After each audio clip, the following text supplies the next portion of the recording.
there, Mandolin Land. Mike Heading here. I'm coming to you today with another beginner mandolin lesson. This time we're going to be talking about our right hand technique. So we're going to start with the absolute basics, changing strings using downstrokes, changing strings using alternating picking, and then we're going to get into some more advanced exercises, doing arpeggios, changing strings in weird ways, using alternate rhythms to spice up our picking. We're going to do a bunch of stuff in this lesson, cross picking. So I'm basically going to throw a bunch of stuff at your right hand to give you your right hand a workout. And this is one of the biggest things I think can improve your playing, is getting your proper pick direction down.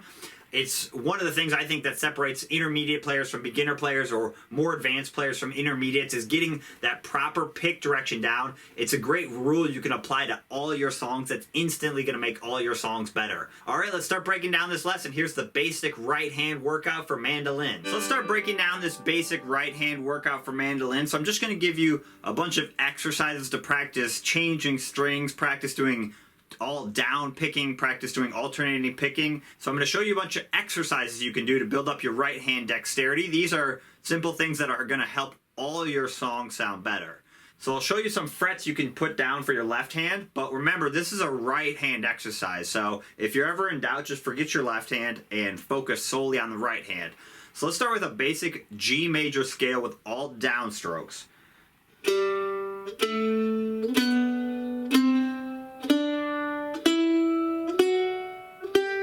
I'm doing open, 2nd fret, 4th fret, 5th fret, with 3 fingers, my first 3 fingers, and then the same thing up on the next string, the D string.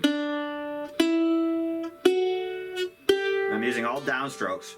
What I want you to work on there is really make sure you're hitting both pairs of strings, so it should sound like one note. You don't want to hear, you want to hear. So you got to push through both of them. What I recommend is just looking down and making sure they're both ringing. If you don't see both the strings moving, you didn't hit both of them.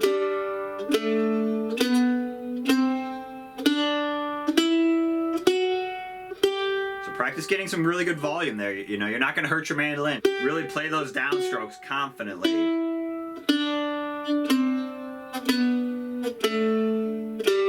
That's doing all downstrokes. If we're playing on the down beats, so 1, 2, 3, 4, we're going to use all downstrokes. A really good rule of thumb for your pick direction, whether to do downstrokes or upstrokes, is to do downstrokes on the down beats and upstrokes on the up beats.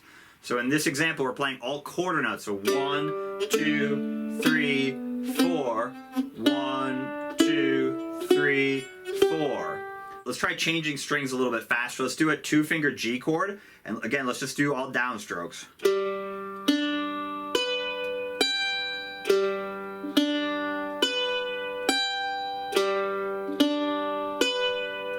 Or let's try and go up and then back down.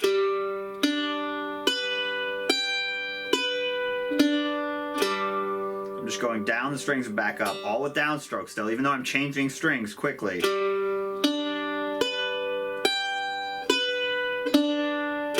Try the same thing with the 2-finger C chord as well. You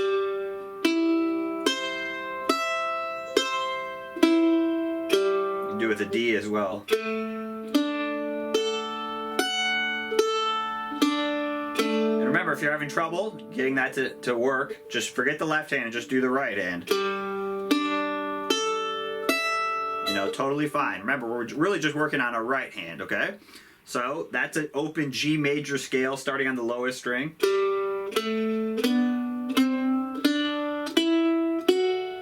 If we do that same scale, but now starting on the D string, that's a D major scale, so you could practice it that way as well.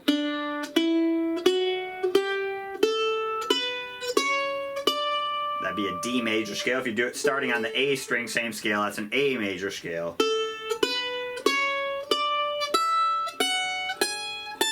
So practice these on all the strings. Remember, you just want to, we're practicing just our right hand.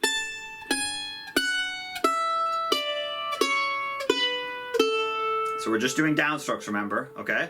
Now let's practice doing alternating picking, so down up. Let's do 2 pick strokes on each note of the scale. So we'll do a down up on each. Let's start with the G major scale again. Go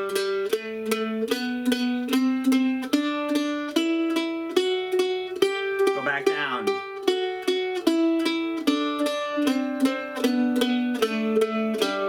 thing when we were practicing just our downstrokes. Really make sure on the upstrokes you're hitting both the strings. It's really common to only hit one of the two pairs on the upstrokes. The upstrokes are really, I think, harder for most people. The downstrokes, you're working with gravity. It's just, they feel more natural for most people. The upstrokes are harder. I know for me, I had to exaggerate my upstrokes. You also don't want to have the downstrokes be a lot louder. We want them to be very even sounding. So for me, when I was practicing, I had to kind of exaggerate my upstrokes and just to kind of get the sound that I wanted, and then I could scale it back once I got it down. Really common, just make sure you're getting your upstrokes to sound as loud as your downstrokes.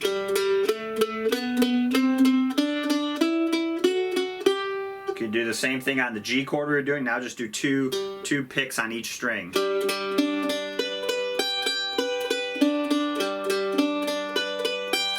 C, D,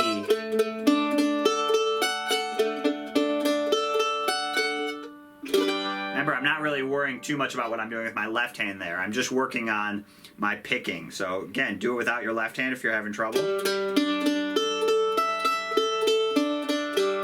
Or practice it on one string, and then switch to the D string.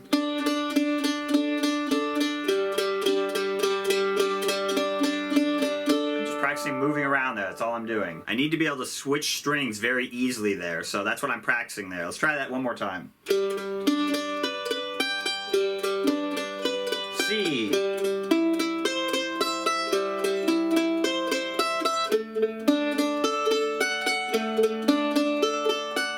And again, you just practice going up and down. It doesn't really matter which strings you could practice bouncing around the different strings. The more ways you can mix it up, the better. You could even try skipping strings. That'd be really good practice as well. Like on a G chord, I'll do it really slow. And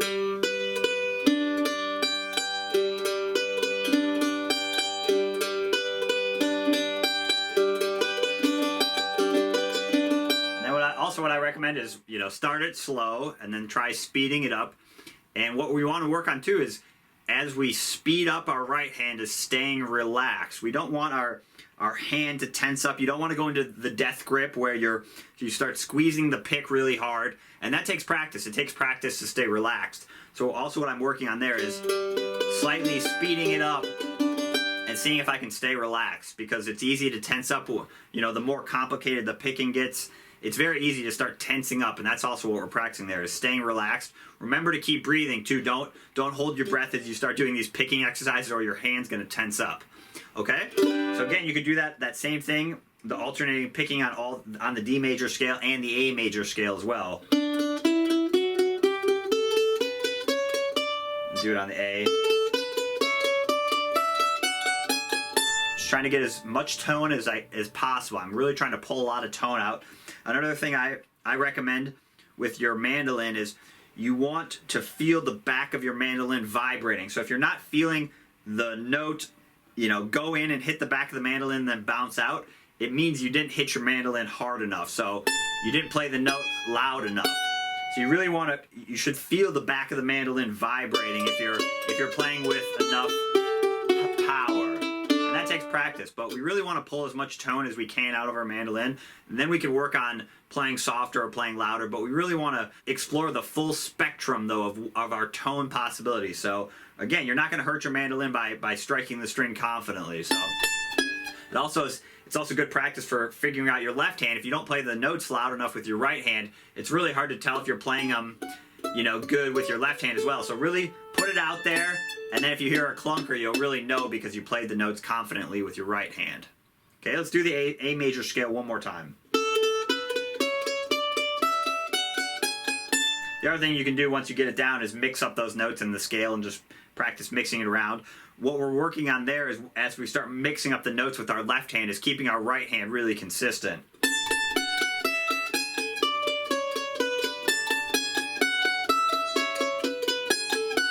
Just mixing the notes up in whatever order I want. I just want my right hand to keep going down, up, down, up, down, up, down, up.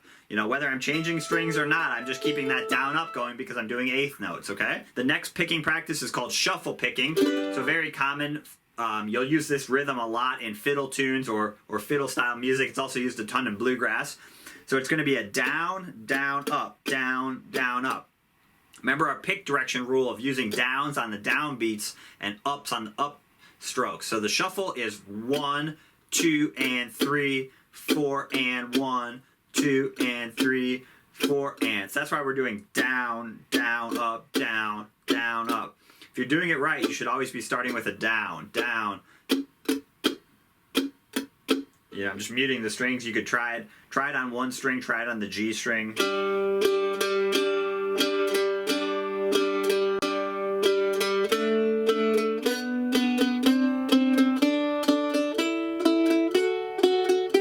I'm just practicing again, going up and down the scale. So it's down, down, up.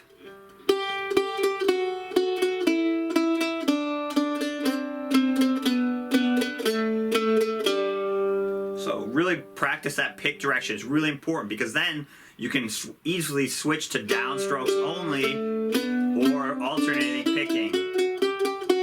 What's great about the pick direction rule is now that shuffle picking, the all downstrokes and all the upstrokes picking, it's all the same. The only thing we're doing is just taking out notes.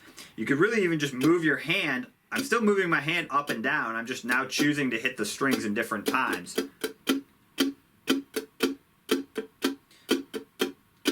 So really practice that pick direction rule. That's really important, is getting your pick direction the correct way. And that rule is you can almost always follow that. The only time you don't follow that is in like certain types of Irish jigs where they want a certain type of accent. You might do a down, down, up, or something, or down, up, down, down.